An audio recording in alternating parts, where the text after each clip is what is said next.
Good afternoon, everyone.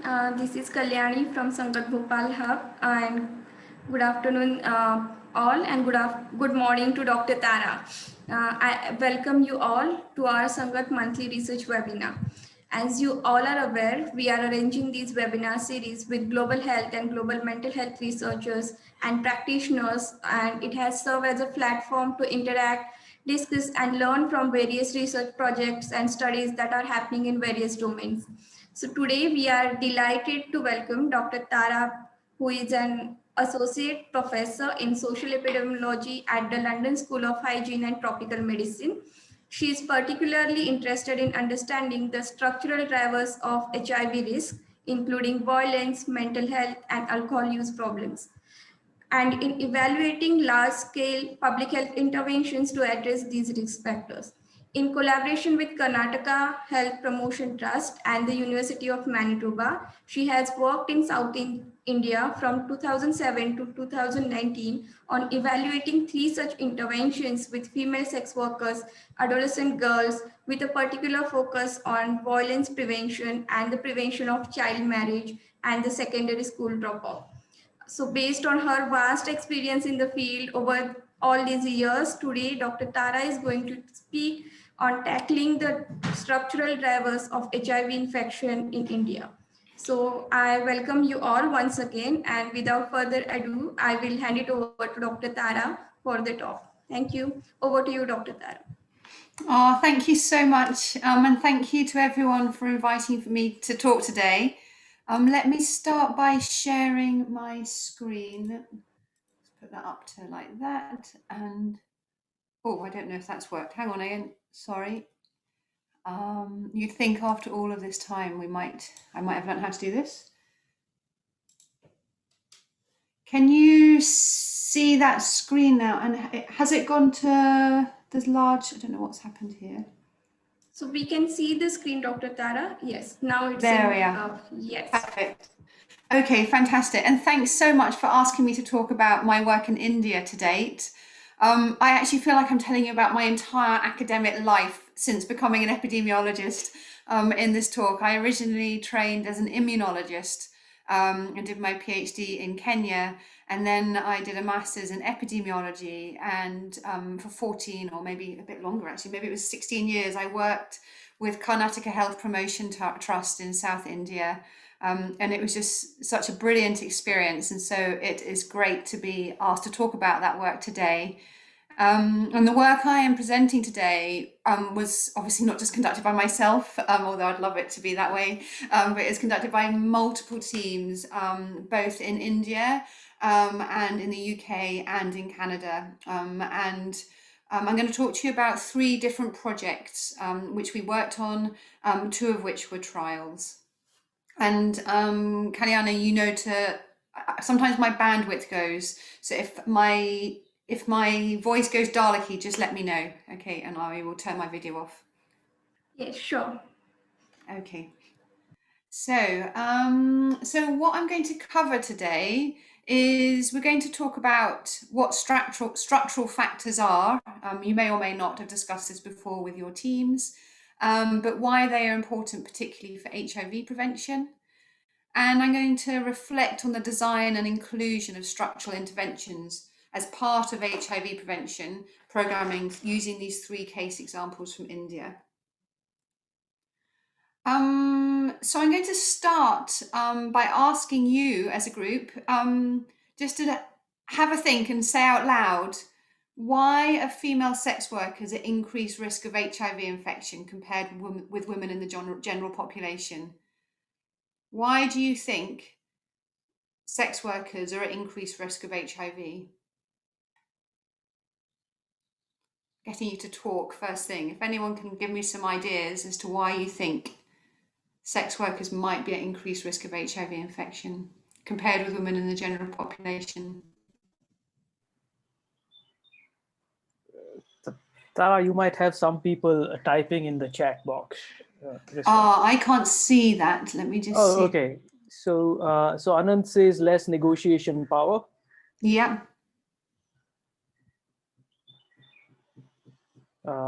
Multiple partners. Yeah. and unprotected sex, Yes.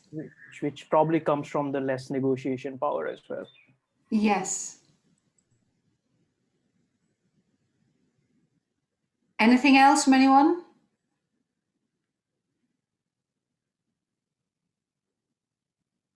Okay, I'm just reading from the text box. They have no say, stigmatization, legal issues. I'm not sure what that means. A difficulty in accessing the health system, Yes. accessibility issues with prevention strategies. Yeah.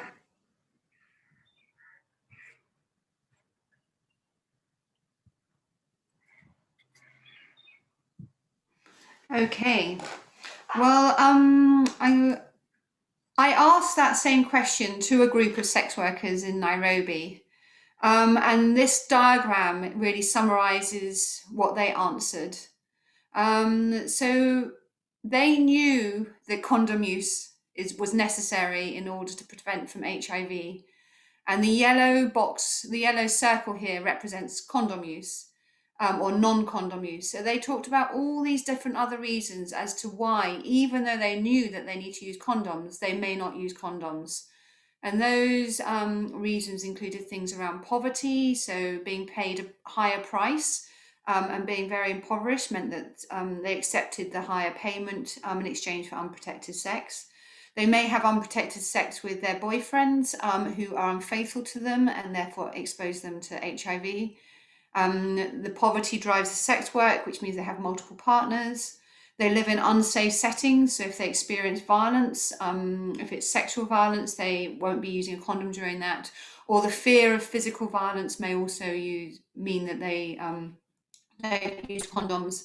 If they're arrested by the police, often they may have to have sex with a police officer in order to escape having to pay bail charges. And again, often that's unprotected. And you can see here that basically there were all these different reasons they gave. And academically, we can describe these reasons or group them into social factors, things like poverty and criminalization of sex work, living in unsafe neighborhoods, as well as behavioral factors, so the number of sexual partners or condomless sex. And you also have biological factors which increase the risk of HIV. These are things like inflammation in the genital tract, because HIV preferentially infects immune cells that are in the genital tract. So things like having an STI infection or having sexual trauma through rape, or vaginal douching, so washing inside the vagina in between clients with harsh products or even just soap can increase inflammation. And for girls who are under 18 years of age and also women who are postmenopausal, you can have changes, biological changes inside the genital tract. So you can have cervical ectopy and also a thinner vaginal wall, which can also increase the risk of HIV acquisition if a woman has sex with an HIV positive partner without a condom. And so we can start by considering some definitions of structural factors. So if I think about what are structural factors, and structural factors are those beyond an individual's knowledge or awareness, which influences an individual and group risk and vulnerability. So it might include things like laws which criminalize sex work or living in an unsafe neighborhood. Those are kind of what we might term structural factors. And so what do structural factors and what does this all mean for interventions?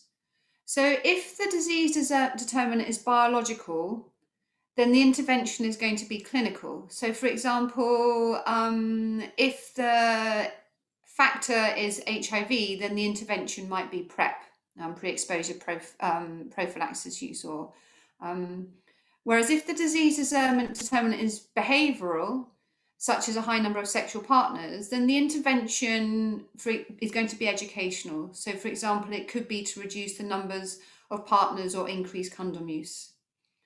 If the disease determinant is social, such as violence, interventions will need to work with police or communities at the structural level to make neighbourhoods safer or change attitudes around gender violence.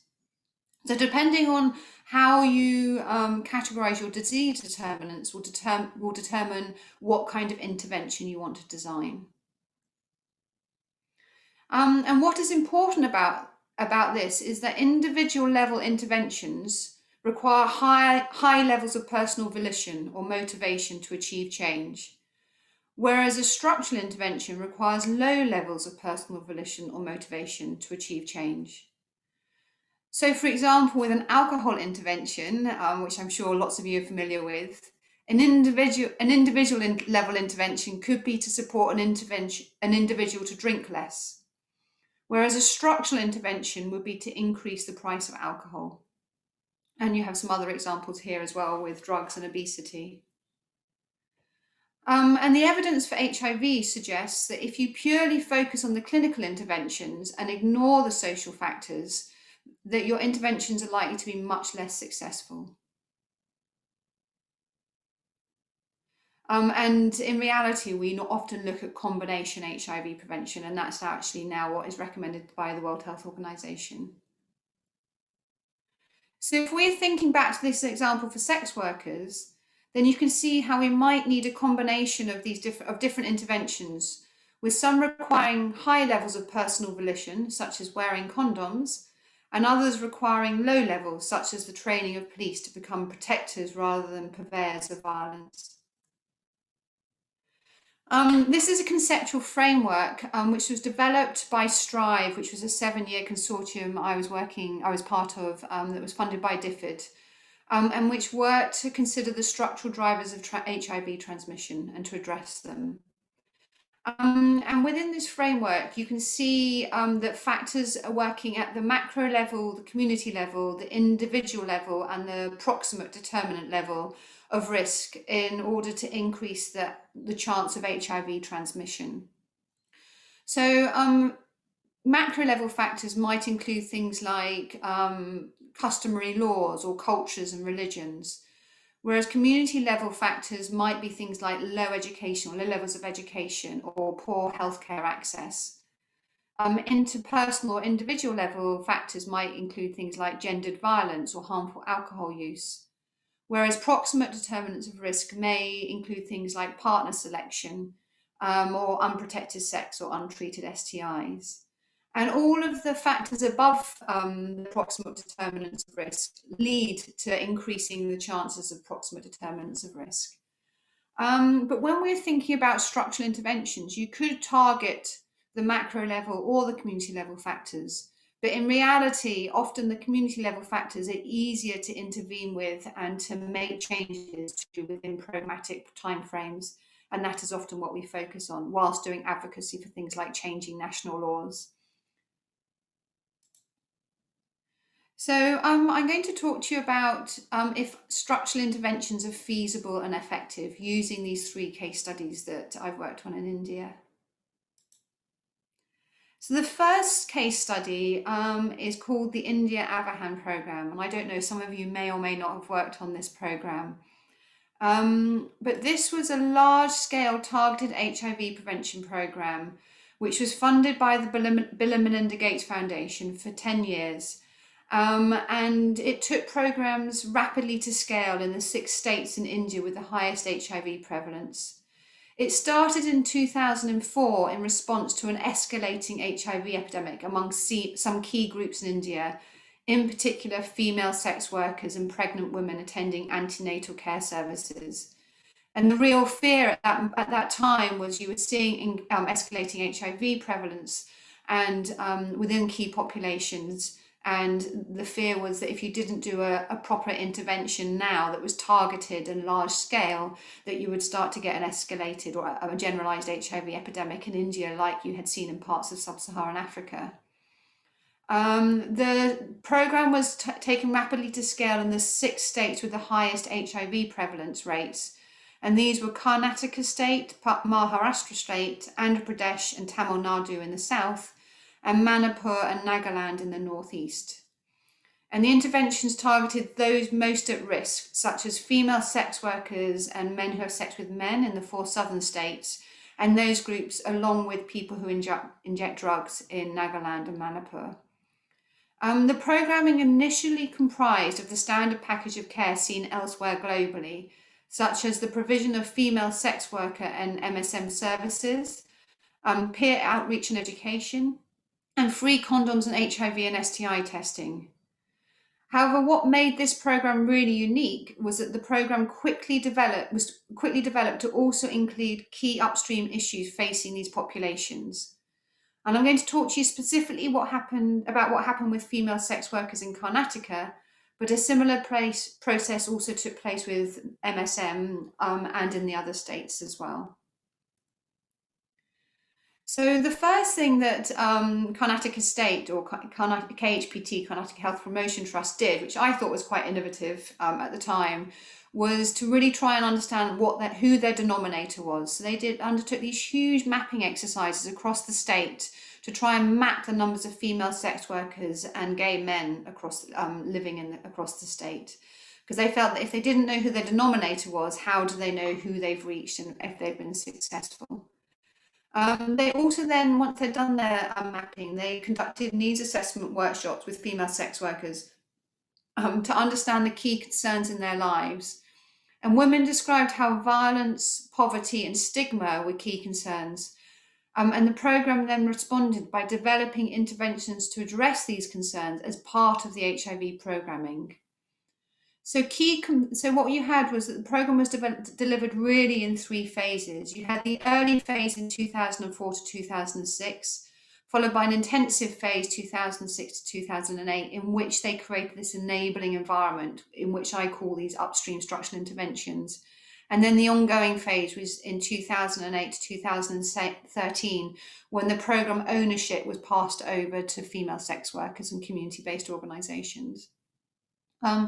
And key components of the intervention included the collectivization and mobilization of sex workers to enable critical thinking and to collectively fight injustices against them and to campaign for their rights. Advocacy with and training of over 1,800 policymakers, 1,000 journalists, and 12,700 police officers about the law, HIV, and sex workers' lives. Supporting the poorest female sex workers to access state benefits and entitlements, and a dedicated programme to prevent client and police violence, which included the establishment of 24-hour crisis management teams in each district to support female sex workers in the event of a violent attack, and bringing together a team of human rights lawyers who provided workshops for sex workers on their rights and helped bring perpetrators of violence to justice.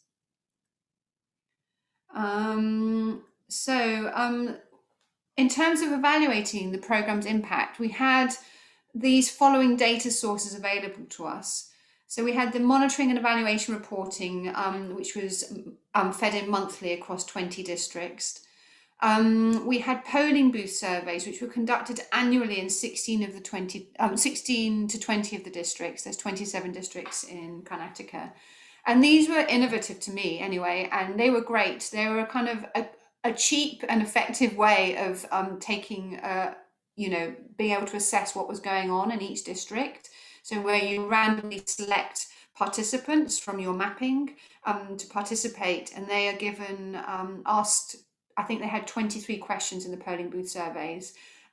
People were given their own individual little booth, and you had one interviewer.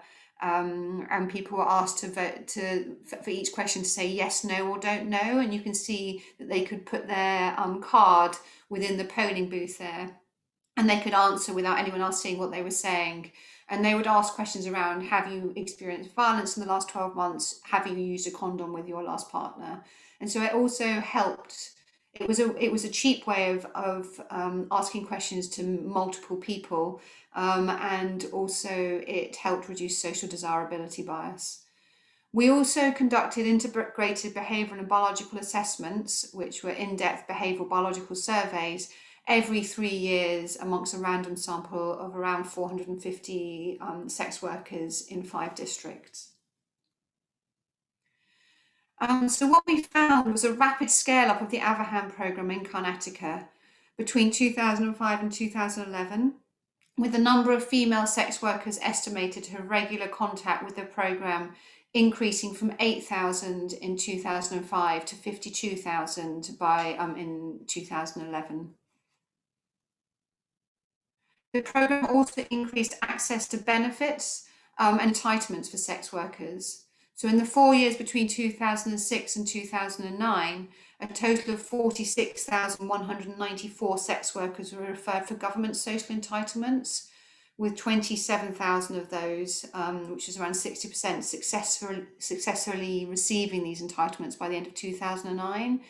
And this included things like ration cards for rice, ID cards, things like voters' identification and bank accounts, subsidised housing, and children admission of children for subsidised school or hostel admission. We worked with an organisation in Bangalore who were interested in following changes in newspaper reporting on HIV and AIDS, following the training of all of those, all of the journalists. So we had trained 2 journalists per newspaper at the state and the district level, with sex workers forming part of that training team, talking about their lives and who they were and how they became sex workers and the issues they faced. And following the media program we work with tracked news stories between 2006 and 2008, and they found a 50% increase in the number of media reports on HIV, AIDS and sex workers, and a doubling in the number of reports in district level newspapers. They also found the proportion of negative news reports focusing on criminal activities such as violence, raids and arrests against sex workers fell from 11% to 4%. So we saw an increase in reporting on sex work and HIV, but a decrease in the type of reporting, the type of negative reporting. And the purpose of that was really try and address stigma and discrimination against sex workers amongst people in the general population. So I am particularly interested in the intersections between violence and experience and HIV. And in work we conducted where we pulled data from the last few survey rounds, this was one of the first studies globally which found that violence by non-partners, so that's by clients or by police, was associated with increased HIV and STI infection. We also found violence was associated with increased alcohol use in the past week, with reductions in self-efficacy with clients, with increased likelihood of anal sex ever, and reductions in condom use at last sex with regular clients. Obviously, this data was cross-sectional, so we weren't able to ascertain the direction of causality. When we examined temporal changes in violence, harassment, police arrests and alcohol use in 4 districts over time, we found significant reductions in the proportion of women reporting being beaten in the past 6 months by a non-partner, so that's by a client or a police generally, in the proportion of women reporting harassment by police in the past 6 months, in the proportion of women reporting police arrests in the past year. And we also found significant reductions in the proportion of women reporting drinking alcohol in the previous week, and that fell from over 30% to around 17% of women. When we examined changes over time in violence between 2007 and 2011 using the anonymous polling booth survey data, where we were able to survey large numbers of women who were randomly sampled from the 16 districts, we found a significant stepwise reduction in the proportion of women who reported being raped in the past year. And this fell from 30% in 2007 to 10% in 2011. And actually we found this in every survey district except for 2, which was Balgakot and Bijapur. But that by the final survey round, the proportion of women who reported being raped in the past year was significantly lower compared with baseline. And we felt this was good evidence that all the violence interventions that we have been, or the programme have been implementing, were having a positive effect on women's experience of violence. The final impact evaluation also found significant reductions in HIV and STI prevalence over time. They also so HIV prevalence fell from 20% to 10.8%. Syphilis infection fell from 6% to 2%, and gonorrhea or chlamydia infection fell from 9% to 7%. Although we didn't have funding to measure that in the final year, so we don't know what happened to those rates in the final year. We found significant increases in condom use at last sex across all domains that we measured, And we also found significant increases in the proportion of women reporting being exposed to different components of the programme. So we felt that this meant that over time, Avahan had met its overall aim of reducing HIV risk, certainly amongst female sex workers in this state. However, what we did find was that as women became more aware through the Avahan programme what violence against women actually meant, and that they also deserved to be able to live and work in a world free of violence, that violence from their intimate partners emerged as an important issue. This wasn't raised in initial focus group discussions, but emerged over time as other violence became addressed. This issue was first highlighted in the academic literature by the study by Pandeswaran, sorry about my pronunciation, in a different part of India to where we were working. But they found that intimate partner violence was as important as client violence in increasing street-based sex workers' vulnerability to HIV. And we had I had a master's student called Alicia Beksinska, and she used the Avahan data from Karnataka and looked using data from the final 2 survey rounds, and also found that when we did these proportional Venn diagrams, that the proportion of women reporting domestic violence that's the large circle, was actually much higher than the proportion reporting workplace violence, so violence by clients or by police. And so again, it was an issue in Karnataka state as well, but just one that we hadn't been aware of at the start of Avahan. So that brings me, so I'm going to start next talking about Sanvedana Plus, but just to summarize some key messages from the first part of this talk, which is around Avahan, that large-scale comprehensive HIV prevention programming can reduce HIV and STI infection amongst female sex workers, and that it can also increase uptake of government financial assistance and reduce violence and police arrest and alcohol use. But that interventions are also needed to prevent intimate partner violence. Okay, so that was the first case study I wanted to talk to you about. I'm going to move on now to the second case study, which is an intervention called Sanvedana Plus. Sanvedana Plus was funded by all of these different organisations at the bottom, but particularly by UK Aid and the South African What Works Prevent Violence Against Women and Girls. Sanvedana Plus aimed to reduce violence and increase condom use in the intimate partnerships of female sex workers in Balgakot district in northern Karnataka. And Sanvedana is a Kannada word which means empathy, or the ability to understand and share the feelings of another. So why does this matter? Global evidence suggests there's a strong association between violence and HIV risks. That includes both violence and things like condom use, as well as violence and actual HIV incidents. We know that female sex workers experience a high HIV prevalence, and also that almost 2/3 of sex workers in Karnataka state have an intimate partner. And I'm going to call them an IP, that's the language that we use for an intimate partner. We found that high levels of violence and low consistent condom use are reported within these intimate relationships.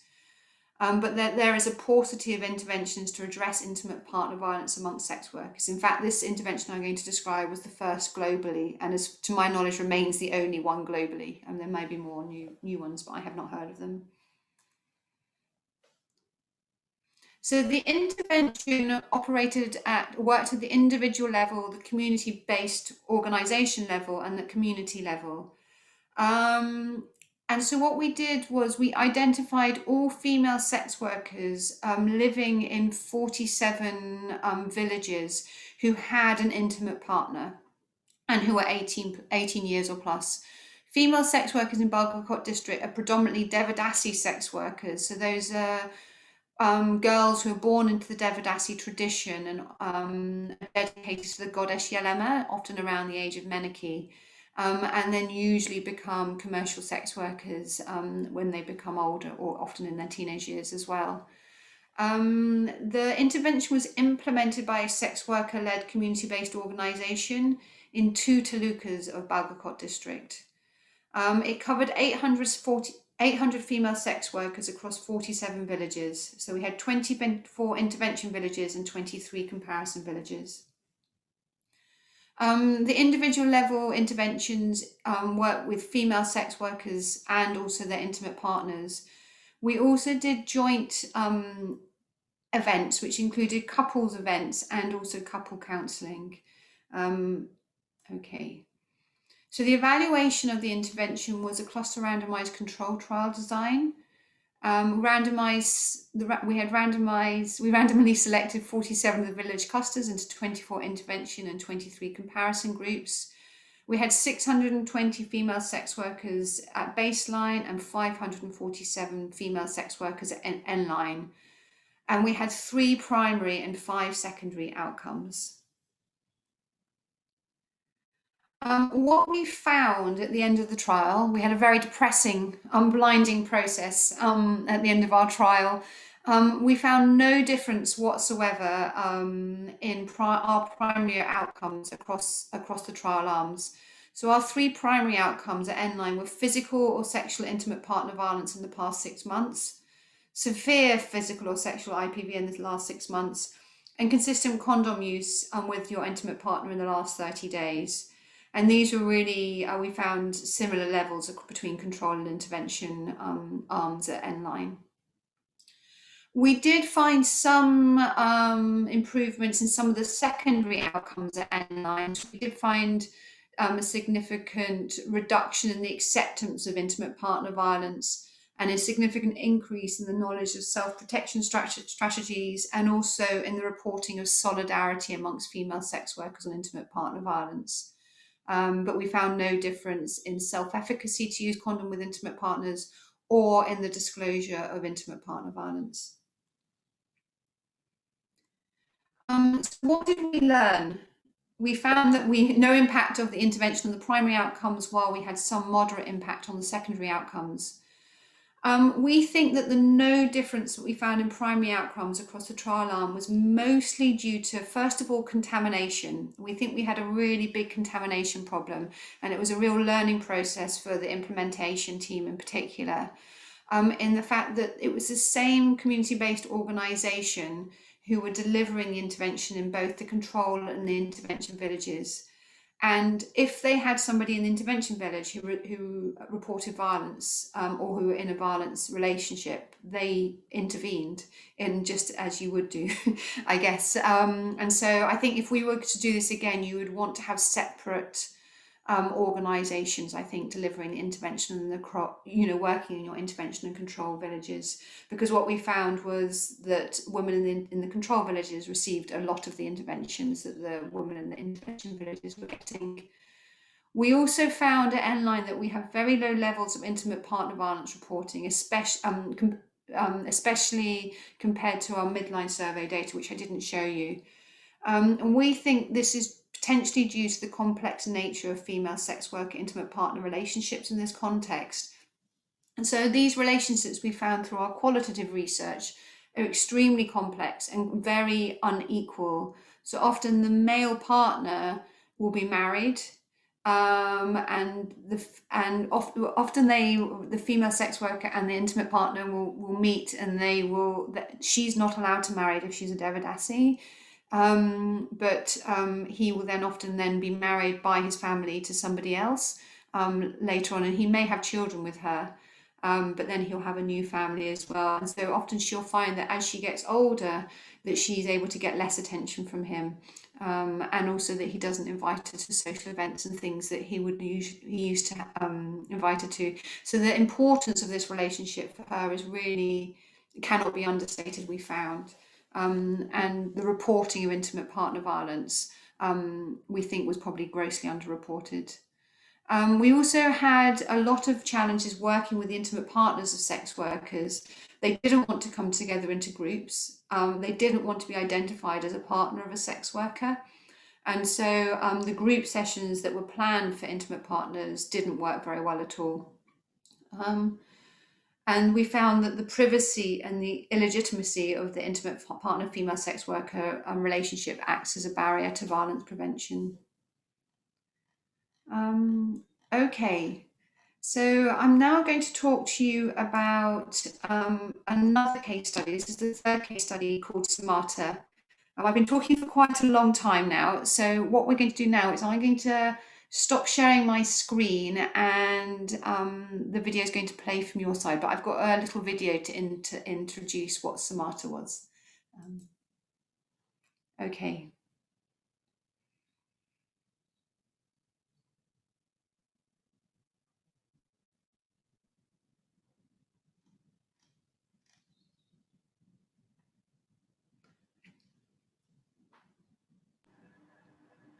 Yeah, we are just trying to play the video, so please wait for a moment.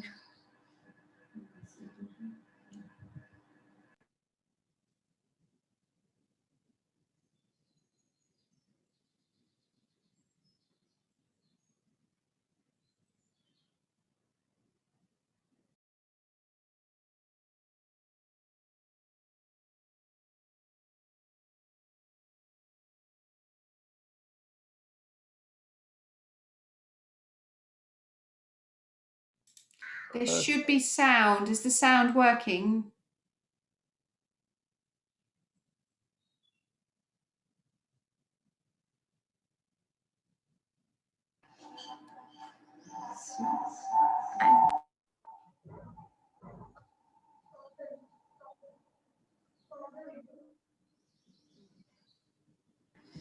Give us a one moment. Yeah, it might be the bandwidth can't cope with it, but let's see. And I think there's something that needs to be tweaked with the settings when you play a video so that everyone else can hear. I don't know what that tweaking is. Maybe one of the other people, the call might have the answer. Yeah, so when you share screen, there's an option right down on the left, which you'll need to click to enable the audio sharing as well.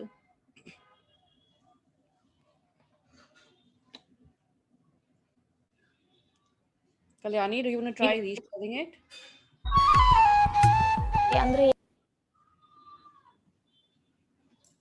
Yeah, that was working brilliantly.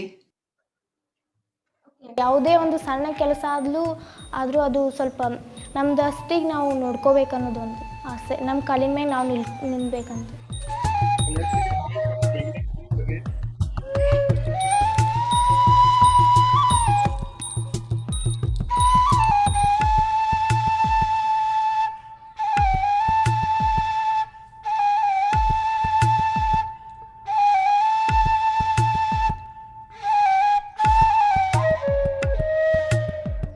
ನಾನು ಮೂಲತಃ ಭಾರತ ದೇಶದ ಕರ್ನಾಟಕದಲ್ಲಿ, ಅದು ಉತ್ತರ ಕರ್ನಾಟಕದ ಭಾಗದಲ್ಲಿ ನಾನು ಬೆಳೆದಿದ್ದರಿಂದ ಇಲ್ಲಿ ಸಮಸ್ಯೆಗಳನ್ನು ನಾವು ಸಣ್ಣಂದಿರ್ತ ನೋಡಿಕೊಂಡು ಬಂದೀವಿ.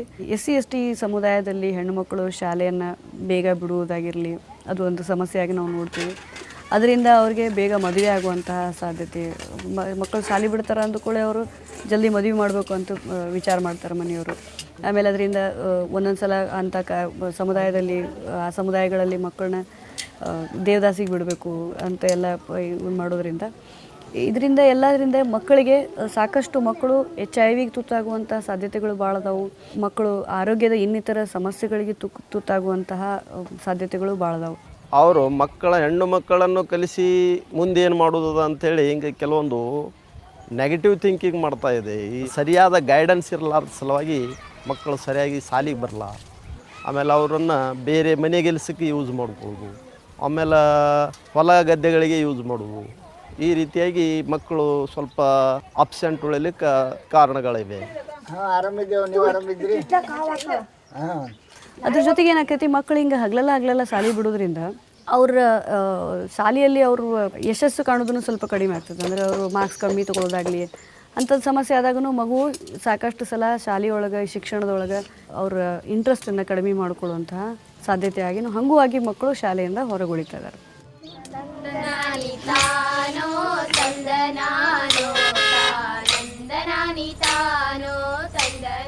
ನಮ್ಗೆ ಹೊಲ ಎಲ್ಲ ಮನೆ ಇಲ್ರಿ, ನಾವು ದಿನ ಬರಲ್ಲಿ ದುಡ್ಕೊಂಡು ತಿನ್ನೋರದಿ. ನಾವು ದಿನ 150 ರೂಪಾಯಿ ಪಗಾರ ಐತ್ರಿ ಈಗ. ಮತ್ತು ನಾವು ಒಂದಿನ ಕೂತ್ರ ಲುಸ್ಕನ ಆಗ್ತೈತಿ ಸುಳ್ಳೆ ಹಾಕ್ರಿ. ನಮಗೇನಪ್ಪ ಅಂದ್ರೆ ಹೆಣ್ಮಕ್ಳಿಗೆ ಸಾರಿ ಕಲ್ಸಾಕ್ರಿ, ಅವ್ರ ಅಕ್ಕಿಂದ ಆಗ್ತೈತಂದ್ರೆ ಕೋಲೆ ಕೋಲು ಕೋಲೆ ಕೋಲು ಕೋಲೆ ತಾವರೆಯ ಕೆರೆಯಲ್ಲಿ ಸುತ್ತ ಸುಂದರ ದಾರಿ ತಾವರೆಯ ಕೆರೆಯಲ್ಲಿ ಸುತ್ತ ಸುಂದರ ದಾರಿ ಸಾಲಿ ತಲೆ ಹುಷಾರಾಗಿ ಸಾಲಿ ಕಲ್ತ್ರಂದ್ರೆ ಅವ್ರ ಇದ್ದಕ್ಕೆ ಅವ್ರು ಹತ್ತಾರೆ. ನಮಗೂ ಹೊಸ ಆತೈತಿ ಸಾಲಿ ಕಲ್ತಿದ್ದಕ್ಕೆ, ತಾಯಿ ತಂದಿಗೆ ಹೊಸ ಆತೈತಿ, ಅವ್ರಿಗೆ ಚಲೋ ಆತೈತಿ. ಮತ್ತು ಇದೇ ಆಸೆ ಇರೋದಲ್ರಿ ತಾಯಿ ತಂದೆ, ಮತ್ತೇನು ಆಸೆ ಇರೋದು. ಒಂದು ವೇಳೆ ಅವ್ರು ಸಾಲಿ ಕಲಿಲ್ಲ ಅಂದ್ರೆ ಬಿಡಿಸಿಬಿಡ್ರಿ, ಬಿಡಿಸಿಬಿಟ್ಟು ಅವ್ರ ವಯಸ್ಸಿಗೆ ಬರ್ನ ಲಗ್ನ ಮಾಡ್ಕೊಡ್ರಿ.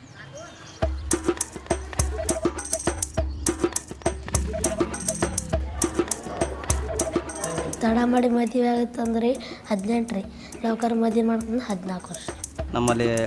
ನಮ್ಮಲ್ಲಿ ಮ್ಯಾರೇಜ್ ಮಾಡೋದು ಬಾಲ್ಯ ವಿವಾಹ ಅಂತರೂ ಮಾಡಿಕೊಡಂಗಿಲ್ಲ. ಬಾಲ್ಯ ವಿವಾಹ ಮಾಡ್ಬೇಕಾದ್ರೆ ನಮ್ಮ ಶಿಶು ಅಭಿವೃದ್ಧಿ ಅವರು ಬಂದು ತಡೆಗಟ್ತಾರೆ. ಮತ್ತು ನಮ್ಮ ಜೊತೆ ಕಿವಿಗೆ ಬೀಳಾರೆ ನಮ್ಗೆ ಗೊತ್ತಲ್ಲ ಹೋಯ್ತಂದ್ರೆ ಅದನ್ನು ಬಾಲ್ಯ ವಿವಾಹ ಆಗಿ ಹೋಗ್ಬಿಟ್ಟು.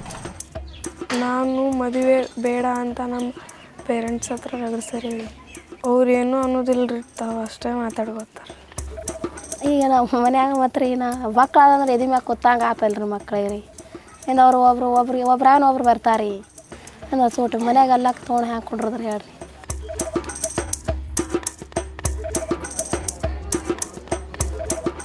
ಈ ಸಾಕಷ್ಟು ಈಗ ಸರ್ಕಾರ ಸೌಲಭ್ಯಗಳು ಕೊಡ್ತಾ ಇವೆ. ಸೈಕಲ್ ಕೊಡ್ತಿದೆ, ಆಮೇಲೆ ಬುಕ್ಸ್ ಕೊಡ್ತಾಯಿದೆ, ಆಮೇಲೆ ಉಚಿತ ಊಟ ಕೊಡ್ತಾಯಿದೆ, ಆಮೇಲೆ ಹಾಲು ಕೊಡ್ತಾಯಿದೆ. ಇನ್ನೂ ನಮ್ಮಲ್ಲಿ ಕೆಲವೊಂದು ಸೌಲಭ್ಯಗಳು ಬಂದಿಲ್ಲ. ಇನ್ನು ಕೆಲವೊಂದು ಸ್ಕಾಲರ್ಶಿಪ್ ಮ್ಯಾರೇಜಿಗಾಗಿ SC ST ಹುಡುಗಿಯರಿಗಾಗಿಯೇ ಸ್ಪೆಷಲ್ ಸ್ಕಾಲರ್ಶಿಪ್ಸ್ ಇವೆ.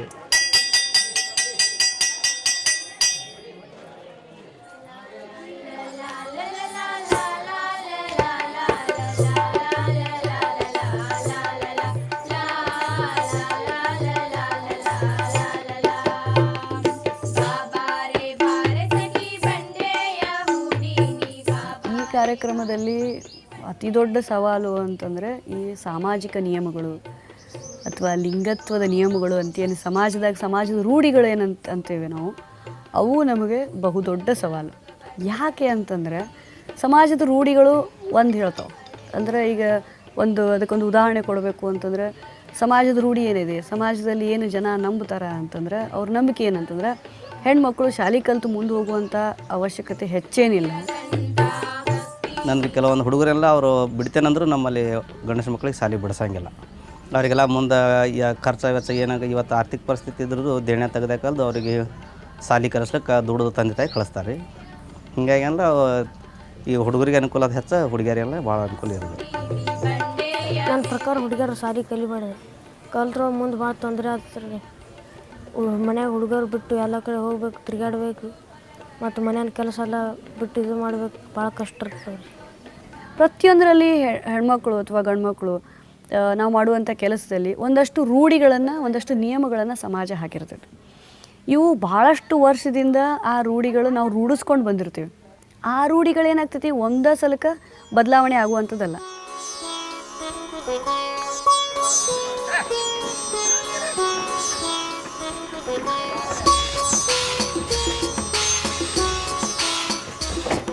ನಾವು ರೀ ನಮ್ಗೆ 6 ಮಂದಿ ಹೆಣ್ಮಕ್ಳು ರೀ.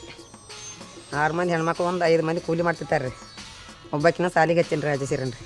ನನ್ನ ಪ್ರಕಾರ ರೀ ನೌಕರಿ ಸಿಗುತ್ತಾನ ನಾವು ಸಾಲಿ ಎಷ್ಟು 10th ಮುಗಿಸಿ ನೌಕರಿ ಹಿಡಿದ್ರೆ ಬರ್ತೈತಿ. ನಾವು ಇಷ್ಟ ಬಂದಂಗೆ ಕಲಿಬೇಕು ರೀ. ಮನೆ ಕೆಲಸ ಮಾಡ್ಕೋತಿದ್ರೆ ಏನು ಉಪಯೋಗ ಇಲ್ಲ ರೀ. ಸಾಲಿ ಕಲಿತ್ರೆ ನಾವು ನಮ್ಮ ಕಾಲ ಮೇಲೆ ನಾವು ನಿಂದಿರ್ಬೋದು ರೀ, ಯಾವುದೇ ಒಂದು ಜಾಬ್ ಮಾಡ್ಕೋತ. ಇದೊಂದು ಕಾರ್ಯಕ್ರಮ ಇಟ್ಕೊಂಡು ಇದು ಹೆಣ್ಮಕ್ಳ ಬಗ್ಗೆ ಇದು ಹೆಮ್ಮೆ ಅನಿಸ್ತೈತೆ ರೀ.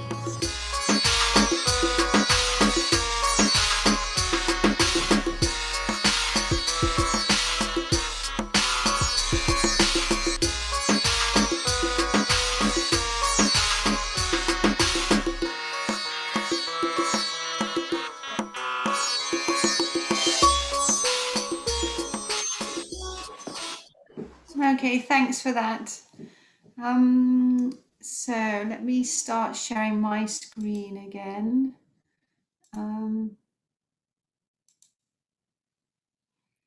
Can you see this okay?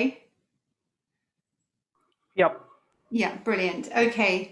So as the little video said, we did this Sumatra intervention again, which resulted out of the Avahan intervention. We started thinking about what are the upstream drivers that sort of driving women into sex work, basically, particularly in these two northern districts, Balgakot and Bijapur. And we did that. So those two districts had the highest rates of HIV infection amongst sex workers anywhere in India, actually, at the beginning of the Avahan program.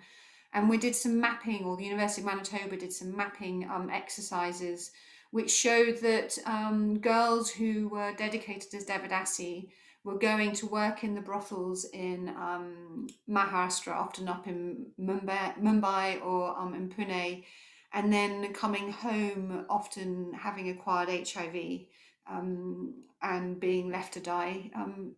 In their villages, they were often ostracized, and people didn't know how to look after them or didn't look after them.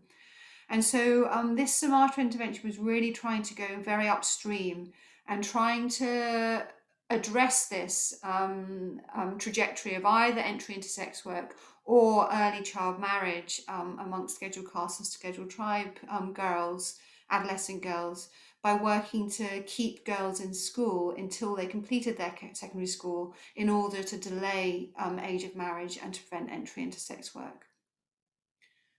Let's see, is this? Yeah. So the study design, it was a trial. We worked in 2 rural districts in northern Karnataka. Our study population were adolescent girls aged 13 to 14 from scheduled caste and scheduled tribe communities. The overall aim of the study was to improve the quality of life of adolescent girls by supporting entry into and retention in secondary school, and thereby delaying marriage and entry into sex work. It had synergy potential with different SDGs. So that included enhancing educational attainment, eliminating harmful practices like child marriage, reducing the longer term risk of HIV infection by keeping younger girls in school. So we enrolled all girls who were in their final school, in their final year of primary school in these 2 districts, aged 13 to 14 years, or they were 12 or 13 years when they were first enrolled. And the aim was to keep them in secondary school until the end of secondary school when they were 15 or 16 years old, and also to prevent marriage during that time.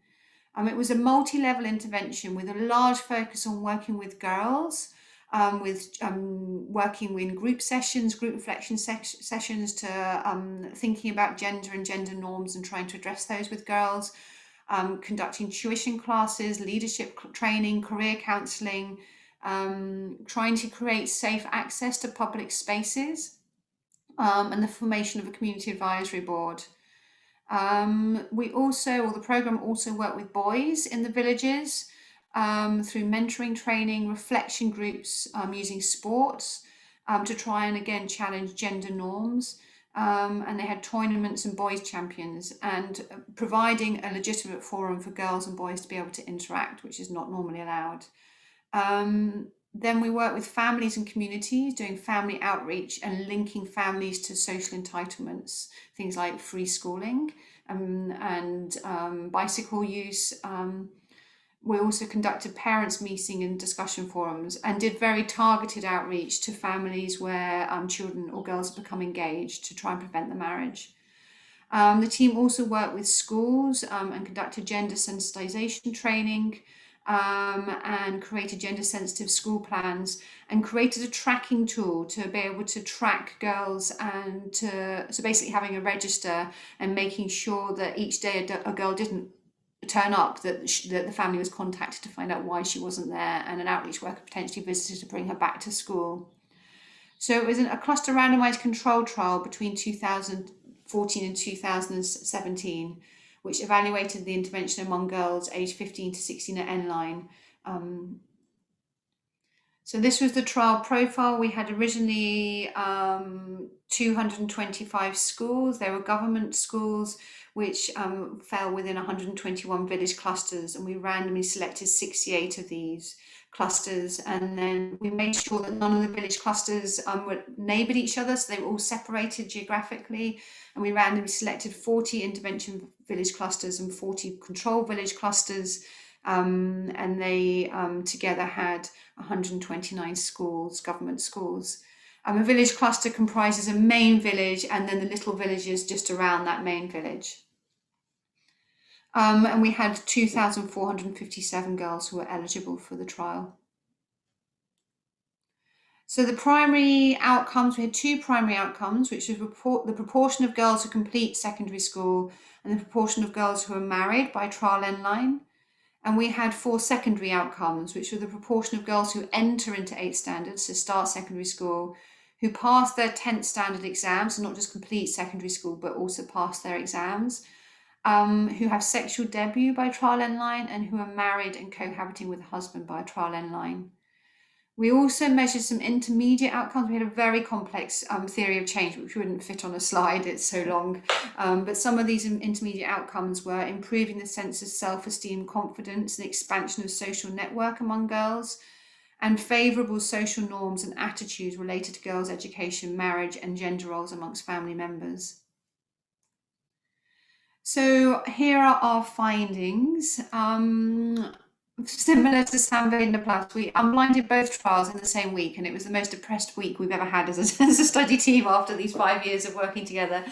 But we found no difference in primary or secondary outcomes by trial arm. So we found no differences in the proportion of girls who completed secondary school, who were married by endline, who started secondary school, who passed their exams, who had sexual debut, or who were married and cohabiting with husband by the endline. What we did find was that the proportion of girls who completed secondary school was much higher than we had estimated it would be from data we had at the beginning of the trial. So I think we estimated that around 50% of girls would complete their secondary school education, and we actually had 75%. But it just so happened that happened in both the trial arms, both the intervention and the control. And we estimated that around 25% of girls would be married by trial endline, whereas only 10% were, and it just so happened that was across trial arms. We did find that when we stratified by district, that in one of the districts we found increased secondary school entry and completion rates were associated with somata, but we had no difference in the marriage outcomes. We did also find a significant impact on some of the intermediate outcomes we were looking at. So we found a significant impact on the attendance in groups and in uptake of skills and training amongst girls in the intervention versus the control arms. But we found no difference by trial arm in the uptake of scholarships, so scholarships for adolescent girls in the school environment. We asked girls about how they perceive their school environment, or in gendered attitudes except around marriage. So we found that when we asked girls about attitudes around different gender domains, things like daughters should be sent to school only if they're not needed at home, that the proportion who responded agree or strongly agree was similar across trial arms. We only found a slight reduction, and it is just slight, in attitudes around obedience within marriage, with a slight improvement towards gender equality amongst girls in the intervention versus the control arm. So we then luckily we had done for both trials actually, I'm just giving you a whistle-stop tour now, but we had done a lot of qualitative as well as quantitative research with our trials, and that really helped to understand what was going on. So the first thing that we looked at in terms of plausible hypotheses for no difference between the trial arms was that secular changes in the prevalence of school completion and early marriage, the trial may well have been taking place in a larger context of secular changes around child marriage and school completion due to national, state and district level interventions. And actually, we did this very neat analysis. This is just the trends from Balgacot, but we then repeated that from the other districts in North Karnataka and in Karnataka state, and for the whole of India, using data from 2002, 2007, 2012 and 2015. And we saw very similar trends here. So we saw that we've seen, this really steep increase over time, and not that long a period of time, in the proportion of girls who are aged 15 to 16 years who are in class 10, a reduction in the proportion of women aged 18 to 24 who were married as children, a reduction in the proportion of women who were married and cohabiting as children, and a reduction in the proportion of married girls aged under 18 years who were pregnant, who had children. And we think this is probably one of the most likely explanations for our lack of trial findings, is that Samata was one of many, many programs which have happened during this time at the state and the national levels, which have been trying to improve schooling outcomes and also address child marriage. And we weren't able to show an incremental difference in that wider context, which is a good thing for girls, but was a shame for our trial result. We investigated the intensity of the intervention, but we found we didn't see much difference in the intensity of the intervention. We didn't think that made much difference in terms of our outcomes. We think that the timing of our intervention was probably too late. The intervention was supposed to reach the girls at the end of primary school. We had problems with our trial funding between starting the trial and actually starting to implement the programming, which meant that actually the first cohort of girls only started getting the intervention components when they were in almost towards the end of their second year in secondary school. And we may also have missed girls who were going to drop out of school by selecting girls who were in their final year of primary school. Maybe if we'd started 2 years before the end of primary school, we might have captured more girls who were then going to go on and drop out. We also learnt quite clearly over time that we should have been focusing more on family level interventions rather than girl level interventions, because girls have very little voice in these decision making, especially that age between 13 and 16 years. And really it's going to be the family who's going to make those substantial decisions, and that would be where our efforts would go if we were to start over. So the key learnings that we had from this trial was that a multi-level intervention is needed and is feasible to implement even in the most marginalised communities living in these rural areas who are generally left behind. The rate of school dropout and child marriage at N-line was much lower than we had expected, which is good for girls. Secular changes in school completion and delayed marriage due to successful government schemes made it difficult to assess the value of Samata. We may well have started our intervention too late, both in terms of the age at which we targeted or enrolled girls, but also when we actually started implementing the intervention properly. We found from our qualitative research that norms surrounding education, girls' education, is much easier to address than those surrounding marriage. Families were much more likely to come on board and support girls staying in education, and you could have those conversations much more easily than trying to talk about a girl's age at marriage. Sometimes those marriages were arranged when girls were born, or arranged between families, and they were long-standing. It didn't just involve the parents, but involved the entire family in those discussions. So then trying to change those was very difficult, especially when girls were at that age when marriage was being talked about. Targeting families and communities would have been a better strategy than focusing mainly on adolescent girls who are not the main decision makers. Despite all of this, a substantial proportion of girls from these communities still remain at risk, both from school dropout and from child marriage. So we think this calls for the design of more focused and targeted interventions. Okay, so I'm going to finish up just by a couple of slides around the Sustainable Development Goals and thinking about the structural interventions that I've been talking about, because these large-scale structural interventions are expensive. They take a lot of energy and effort. If you're just focusing on one outcome, for example, HIV in Avahan, then they may not look very cost effective. But when you start to think about all of the other outcomes that intervening at these different structural levels might have, then such interventions may be considered better value for money or cost effective. So, for example, if you're thinking about HIV, tackling HIV stigma, tackling physical or sexual violence, harmful alcohol use, transactional sex, keeping girls in secondary school, and improving sexual and reproductive health, education and services, you can think about that there will be sort of different populations who will benefit for such interventions, and that these interventions will overlap with several of the SDGs. So looking particularly at violence, which I know is something that Sangath is interested in and is working on, addressing violence against women and girls has the potential to achieve multiple health and development outcomes, including HIV risk reduction. So in our research and analysis in Strive, we looked for opportunities to realise co-benefits, multiply impacts and achieve development synergies. And this type of system thinking is an antidote to vertical and disease-specific HIV strategies, but aligns with the 2030 agenda for sustainable development, where the SDGs view economic, social and environmental targets as indivisible and interdependent.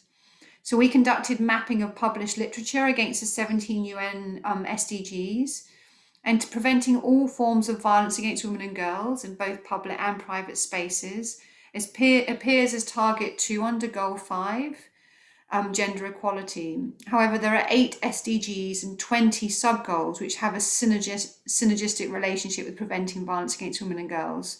So addressing violence against women and girls upstream has the potential to achieve multiple health and development outcomes, including HIV risk reduction.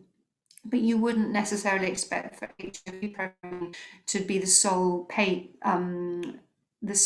financial provider for preventing violence against women. You could see how different government departments or ministries could each share that cost, because each would benefit from the outcome. Okay, this is my final slide, or last but one slide.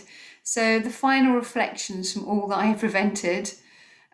Just to summarise, that structural drivers are associated with increased vulnerability to HIV and AIDS-related mortality. Structural factors are linked with the SDGs, and many can be addressed within programmatic timeframes. The provision of quality sexual and reproductive healthcare, information and education for adolescents and adults is also crucial for HIV prevention, especially for key populations, and shouldn't be forgotten amongst all this discussion and advocacy for addressing these upstream structural drivers. And tackling upstream drivers will have multiple other benefits, providing opportunities for co-financing.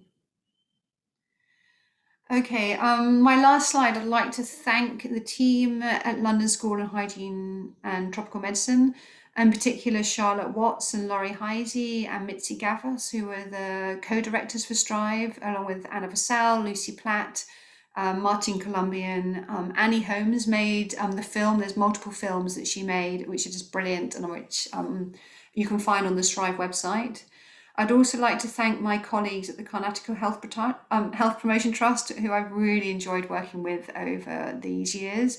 In particular, Shaji Isaac, Ravi Prakash Javalkar, and Mohan. And then Stephen Moses and Paranita Bhattacharjee at the University of Manitoba. Okay, that's everything from me. Let me stop this and over to you all for questions. Thank you so much, Dr. Tara, for such a fascinating presentations and case studies. So we have received few questions. I can take them by one, and I request all the participants, if you have any question, please type it in the chat box, or you may raise your hand and I can hand it over to you to ask questions to Dr. Tara. So the first question which we have received is the participants want to understand that what were the challenges working with the sensitive populations such as sex workers, commercial sex workers, that you have worked in your project Avahan.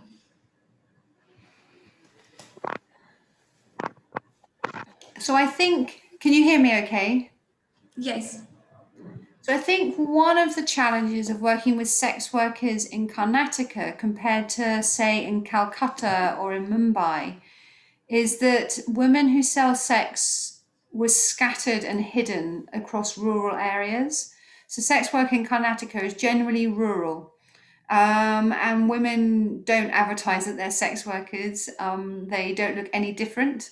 And so trying to identify and do the mapping, I think, was a real challenge at the beginning.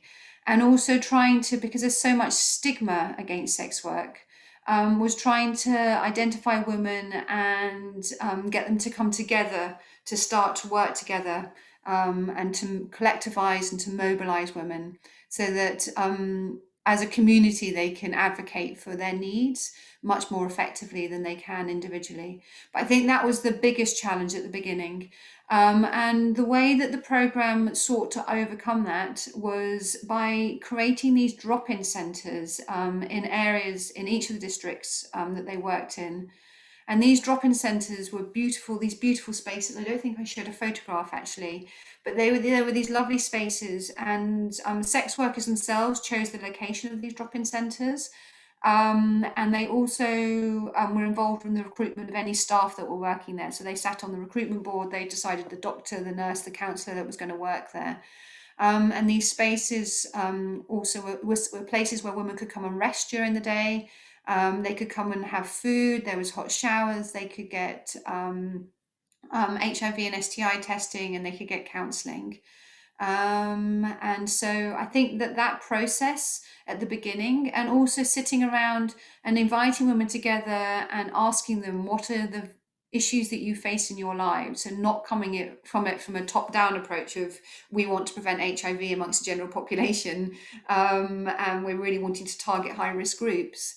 But coming from a completely other way around, you know, what are the issues that you face? Have you even heard of HIV? Where does HIV figure in your things that you worry about? Which was generally not at all, because it was something that they may or may not catch and may or may not make them poorly. And, you know, whereas they had the immediate crises they were facing around not being able to find enough food or housing insecurity or violence experience were much more immediate. So I think that those careful processes at the beginning, and the engagement of meaningful engagement with communities at the beginning, and also creating these community-based organisations and supporting those to grow through training really helped. Yeah. Thank you so much, Dr. Tara. That is such an incredible work. And the next question which we would like to ask is that though you have worked with this sensitive population, there was another part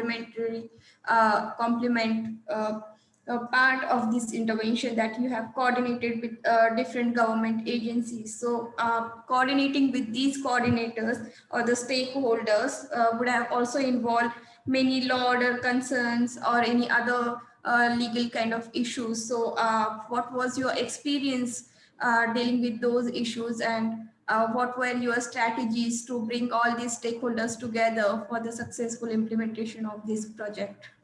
Yeah, okay, thank you. So I was not personally involved in any of the advocacy. That was really led by Mohan and the team in Karnataka, but it took an inordinate amount of effort. They spent a lot of time advocating, and they started at different levels, but particularly with the Chief Minister of Karnataka. And they really advocated for HIV as a really important issue for the state, that if it was not addressed properly was going to have huge economic and health consequences for the people living in the state. And they also advocated that unless you do this targeted programming, then you could have an escalating generalized epidemic on your hands. But it wasn't just one meeting, it was multiple meetings that they had.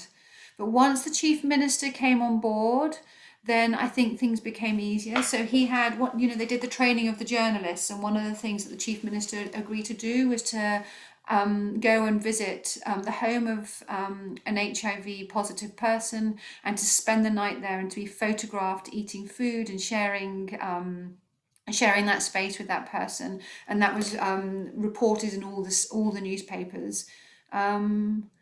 What else did they do? I mean, I think the other huge bit of advocacy they did was with the head of police. And I think that became easier once the Chief Minister came on board.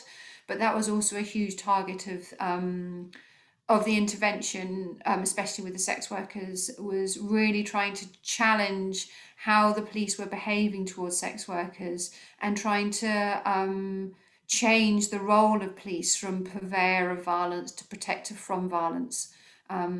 but once the chief minister was involved, and once there was an order that all police officers had to attend mandatory training, then it became much easier. So I think within this system, the didactic nature made things a bit easier once the top people were involved and on board. But the advocacy was something that was continual and took a lot of time and a lot of energy and a lot of effort from the team. Yeah, that's great. Thank you, Dr. Tara. The next questions that we have is, we all as a researchers and practitioners are very much enthusiastic and excited to start our research programs and project in different communities. But when our projects end, the real question remains about the sustainability. So how can we ensure the sustainability and ensure the community ownership or the government ownership of these research projects, even translating these research ideas into other areas and sustaining those ideas in these settings? How can we ensure that? Yeah, okay. So that was a real not concern, but it really underpinned the Avahan program was this thinking about how do we hand leadership over and how do we make this sustainable. It was a $254 million program that was implemented over 10 years. But right from the very get-go, the idea was that you would start the mapping, then you do the collectivization, and then you would form these community-based organizations, and you provide them with training skills and leadership training, and then start to share the power, and with eventually leading to total power transference, so that community-based organizations were in full control of their own budgets and deciding how they were going to spend it. And there was also transition of power transition of financing from the Gates Foundation across to the Indian government. So again, that wasn't something I personally was involved with, but it was something the team spent a lot of time doing. And really providing the training on how to run a CBO and what that entailed, and what you needed to do, and what a committee comprised, and what the different roles were. For the Sumatra intervention, one of the things we were keen on was to try and make it sustainable. So when I was doing a review of all the successful keeping girls in schools interventions globally, in fact, the only interventions globally that have worked, and I think there was about 13, were ones that provided cash transfers to girls to keep them in school. We didn't go down the cash transfer route because we wanted to keep things sustainable. And we were also interested in changing gender norms, working with social norms, which no one else had worked with before. What we did try and do instead was to link girls and families to benefits that already exist within the government system in India, so that it was sustainable. And we also, things like the girl tracking scheme, or the tracking scheme of girls.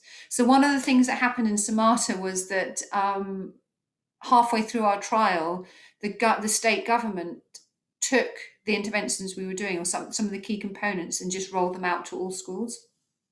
So, which was obviously great from an individual girl or a school perspective, but not so good for evaluating the impact of our trial. So things like the tracking system to track who was in school, those, and I think some of the gender, the lessons around teaching around gender norms and gender equity were also transferred across all the schools. So I think that's a very roundabout way to say that we are very cognizant of around sustainability, and have tried to do interventions where they can continue once the program has ceased. And I think working in all settings, trying to work within existing systems to strengthen them, so that when the program leaves, is definitely the best way forward. Yeah, that's interesting. So we have received questions from Sheetal in the chat box, and I would take them as one by one. So she wants to understand, could you please suggest any scientific framework or approach to develop a structural intervention? Yeah, so our structural interventions, I think it depends on what you're wanting to address. The structural framework that we created for Strive was based on the ecological theory, working, you know, that everybody is situated within these different layers. You have the individual, the family, the community, and then the state, and looking at kind of the research and the evidence that was available to date, and that framework was continually updated. But I think looking at theory, knowing the literature, and thinking about what it is that you're wanting to address and why you want to address it, and then developing conceptual pathways around that is probably the way that I would approach that. On the Strive website, I can send it to you, Kalyani, and you can share it with the team afterwards.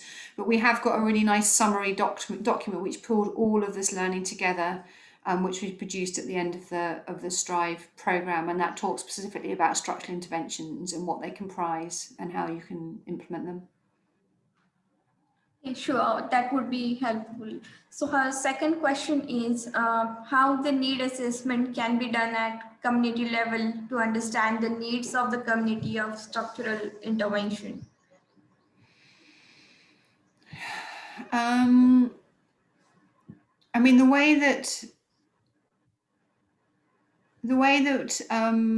they did it for Avahan, I think, is probably the way that I would do it going forward. We did a different thing for Samvedana Plus, actually, or similar but different. So the needs assessment for Avahan, as I talked about before, we're bringing groups of sex workers together into a room and asking them very simply, what are the issues and problems that you face in your life? And have you heard of HIV, and how important is that for you? But just listening to what people said. For Samvedana Plus, because the team had already been working with sex workers and working on violence, and intimate partner violence had come up as an issue, they then did a 5-day participatory action research workshop, and we've published on that as well, which I can share.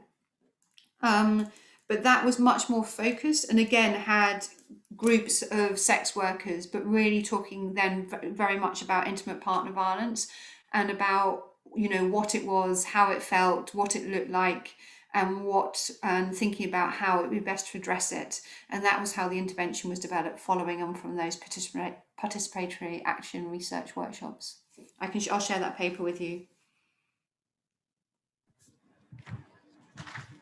That would be really helpful. And her last question is, what could be the effective strategies to increase the involvement and engagement of communities in these interventions?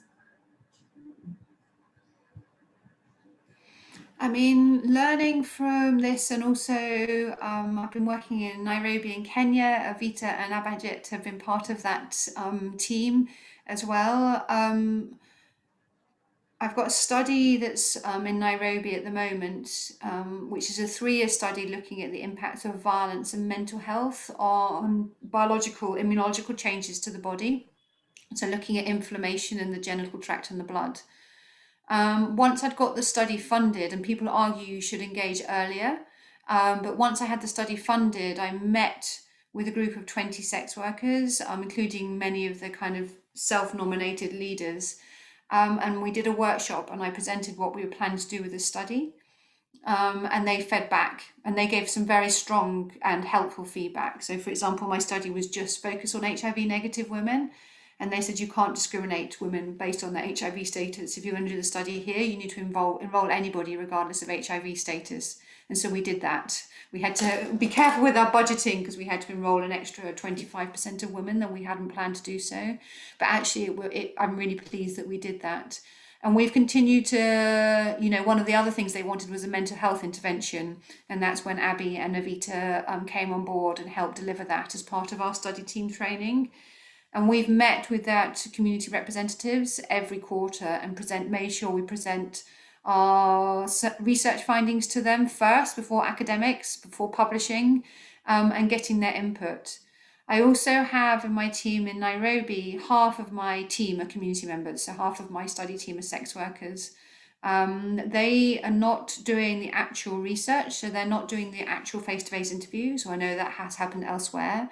But they were tasked with mobilizing like telling people, my study in Nairobi is randomly selected 1,000 sex workers from across 7 clinic sites. And so we had one sex worker per clinic site who was trained for 3 weeks and then tasked with raising awareness about the study in the field and with answering questions women had about it. And we also had 3 community members employed actually at the study clinic, and they were tasked with creating a really welcoming environment. One of them is a receptionist, and 2 of them were working as beauticians. And they also made all the telephone calls, inviting people to participate in the study. We started off with the study coordinator doing that, and then quickly realised that the community members would be better. So that are different ways that I've involved communities in my current study, and we did similar things in the studies I worked on before, but not quite as much as this one, I don't think. Thank you, Dr. Tara. That's really interesting to know. And before we take next question, I would just like to ask Sheetal, do you have any follow-up questions?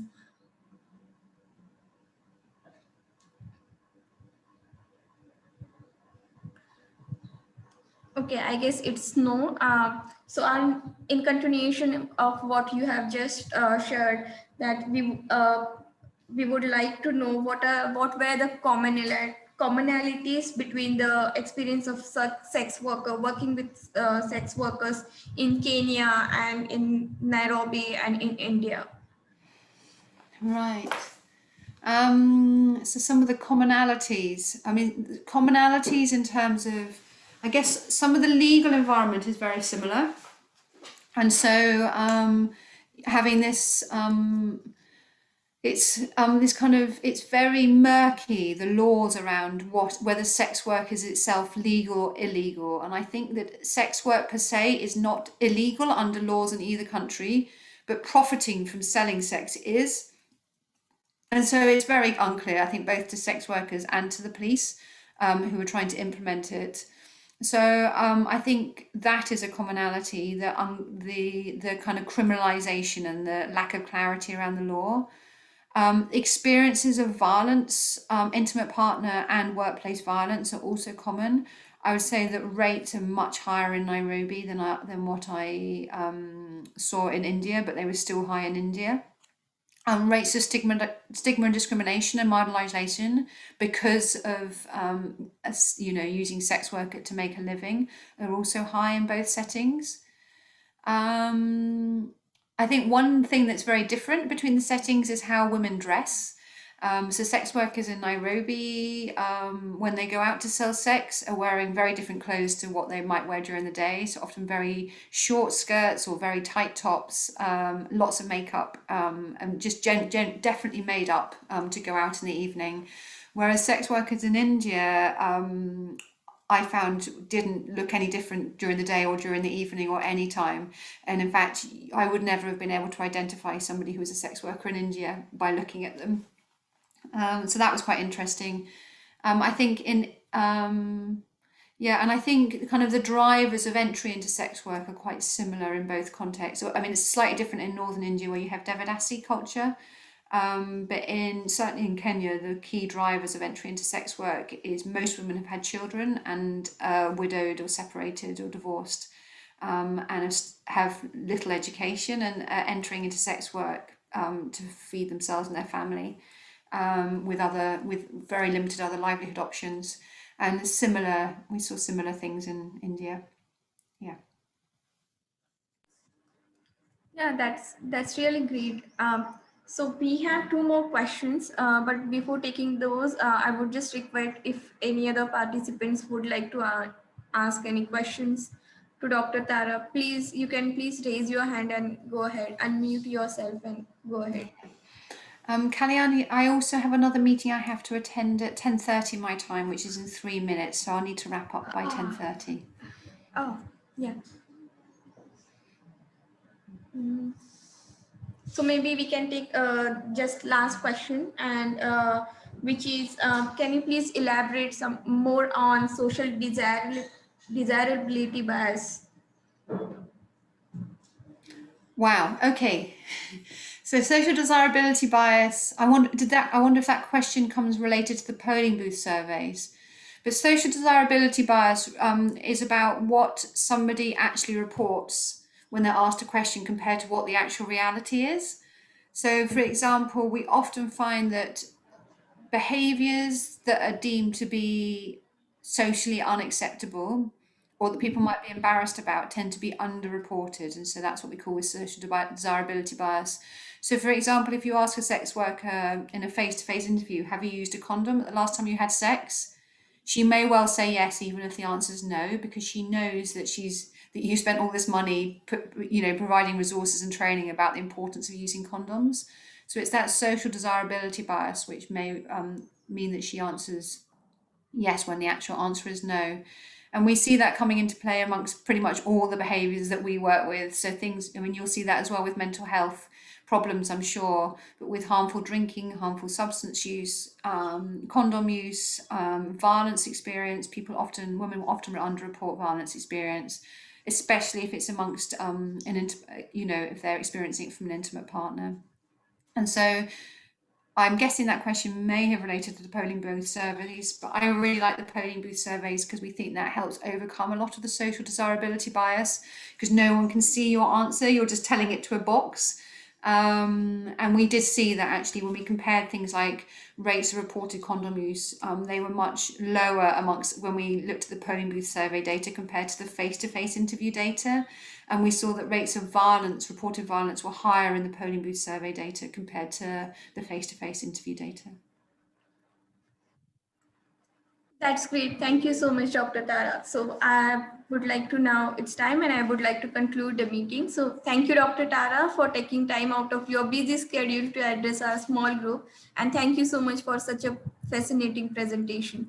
I also thank all the participants for attending this seminar and for the enriching discussions. So bye, Dr. Tara, and bye, everyone. Yeah, thank you so much for inviting me to talk. I'd love to meet you all at some point when we're allowed to travel. I'd love to come to India. Again, I love your country. So yeah, thanks so much for inviting me to talk, and yeah, nice to meet you all. Sure, we also look forward to meet you, Dr. Tara, in person when time allows, and thank you so much for joining us. Okay, thank you. Bye-bye.